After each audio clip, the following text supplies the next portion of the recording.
Hey everyone, in this video I'm going to show you how to hide the menu option and navigation option in a dashboard in Grafana.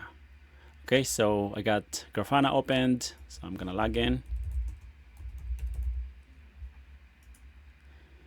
And I'm going to skip this.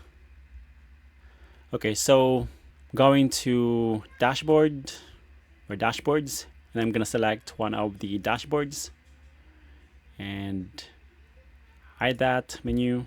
For example, you want to display this in a monitor, in a big monitor in a NOC room, for example. So it's best to hide the menu option and navigation option and just show the graph itself, right? So in this example, this graph or chart. Okay, so to hide the menu or navigation, go to your user profile icon or click this icon here and then click enable kiosk mode. That's how you hide the menu and navigation option.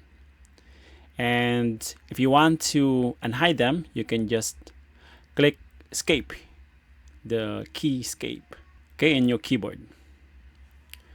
All right, so again, go to your user profile icon and click enable kiosk mode. And also you notice that kiosk is in the URL. All right, so that's how you hide the menu and navigation bars in a dashboard in Grafana. All right, so hopefully you found this video useful. If you did, don't forget to hit like, subscribe, and I'll see you in the next one. Bye for now.